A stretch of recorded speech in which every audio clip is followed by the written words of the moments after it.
ماں باپ کے نافرمان کی نہ دنیا ہے نہ آخرت۔ ایک صحابی ہے، یا رسول اللہ میرا باپ نا میری کمائی میں سے خرچ کرتا، مجھ سے پوچھتا ہی نہیں، اور شرعاً قانوناً اگر میری کمائی میرے باپ کی جو کمائی ہے یا زمین ہے جائیداد ہے اس سے الگ میں نے اپنی محنت سے کوئی کمائی کی ہے، وہ میری ذاتی چیز ہے، قانوناً میرے باپ کو بھی پوچھنا چاہیے کہ بیٹا یہ تمہاری چیز میں لے سکتا ہوں، یہ پیسہ میں استعمال کر سکتا ہوں، قانون یہ ہے۔ تو اس نے قانون کی بات کی کہ میرا باپ میرا مال اٹھا کے خرچ کر دیتا، مجھ سے پوچھتا ہی نہیں۔ آپ نے کہا اس کے باپ کو بلاؤ۔ اس کے باپ کو بلایا تو وہ انہوں نے پوچھا کیوں بلا رہے ہیں؟ کہ تیرے بیٹے نے تیری شکایت کی۔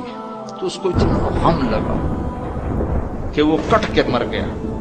اور عرب کی شاعری تو پھر پوری دنیا میں مشہور ہے، آج بھی مشہور ہے۔ تو اس نے دل ہی دل میں کوئی شعر کہے، درد بھرے دکھ بھرے،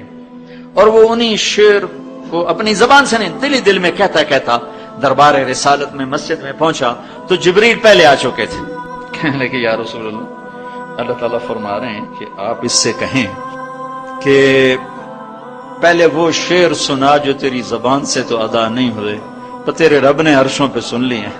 آپ نے فرمایا بھائی اب تمہارا کیس سنوں گا، پہلے وہ شعر سنا جو تیری زبان سے نہیں ادا ہوئے۔ اللہ نے سنے۔ کہنے لگا یا رسول اللہ میں گواہی دیتا ہوں آپ سچے رسول ہیں، آپ کا رب بڑا طاقتور رب ہے، آپ کے رب کی قسم زبان سے ایک لفظ نہیں نکلا، دکھ بھری فریاد تھی جو دل کی دنیا میں اٹھی اور وہیں گم ہو گئی، سینے سے اٹھی اور سینے میں ہی دفن ہو گئی، پر آپ کے رب نے عرشوں پہ سن لیا۔ آپ نے کہا اچھا سنا تو صحیح میرے بھائی۔ میں کہا جی میں نے کہا بچے جس دن تو پیدا ہوا اس دن سے ہم نے اپنے لیے جینا چھوڑ دیا، ہم نے تیرے لیے جینا شروع کیا۔ گرمی سے لڑے، سردی سے لڑے، موسموں سے لڑے، حالات کے آہنی پنجوں سے رزق نکالا، جبڑوں سے رزق نکالا، جوانی کو قربان کیا، صحت کو قربان کیا، اپنے جذبات کو سلا دیا، تیرے چہرے کی ایک مسکراہٹ دیکھنے کے لیے ساری ساری رات کام کیا، سارا سارا دن کام کیا، کبھی دھوپ میں کبھی سردی میں، کبھی گرمی سے لڑا کبھی سردی سے لڑا، کبھی موسم سے لڑا کبھی بھوک سے لڑا، تجھے کھلایا خود بھوکا رہا، تجھے پلایا خود پیاسا رہا، تجھے چھاؤں میں لٹایا خود دھوپ میں بیٹھا، تجھے سکھ پہنچایا خود دکھ جھیلا، میری تو زندگی پھر تیرے لیے ہوگی، میں نے اپنے لیے جینا چھوڑ دیا۔ جب کبھی تو بیمار ہوا تو ساری رات میں اور تیری ماں تیرے سرانے بیٹھ کے دھڑ دھڑ دل دھڑک رہے ہوتے تھے، کہیں مر نہ جائے، کچھ ہو نہ جائے۔ ہسپتال پہنچیں، ڈاکٹر کو بلاؤ، ٹیکسی بلاؤ، گاڑی بلاؤ،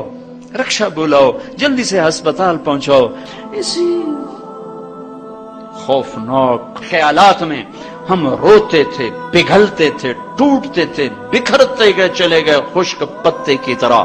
اور تیرے چہرے کی ایک مسکراہٹ کے لیے ساری مسکراہٹیں بھول گئے، تجھے صحت مند دیکھنے کے لیے اپنی صحت کے سودے کر دیے۔ اور اس طرح ایک دن نہیں گزرا، یہ شب و روز گزرے، دن اور رات گزرے، لیل و نہار گزرے، بہار و خزاں گزری، رت بدلی، موسم بدلے، بادل اندھیری بارش آئے اور گئے، یہاں تک کہ تو پروان چڑھتا گیا، میں ڈھلتا گیا، تجھ میں جوانی میں رنگ بھرا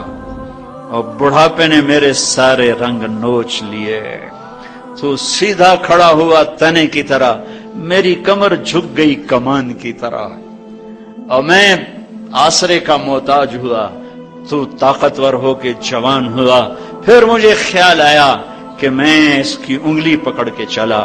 گود بٹھا کے چلا، کندھے بٹھا کے چلا، ہاتھ بٹھا کے چلا، اس کے لیے در در کی ٹھوکریں کھائیں۔ آج جب میں بوڑھا ہوا ہوں تو اب یہ میری انگلی پکڑے گا، میرا ہاتھ پکڑے گا، میں اس کی لاٹھی بنا، یہ میری لاٹھی بنے گا۔ لیکن ایک دم میرے بیٹے تیری آنکھیں ماتھے پہ چڑھ گئیں، تیرے تیور بدل گئے، تو مجھے یوں دیکھنے لگا جیسے میں تیرا باپ نہیں، میں تیرا نوکر ہوں۔ تو میں نے اپنی زندگی کو جھٹلا دیا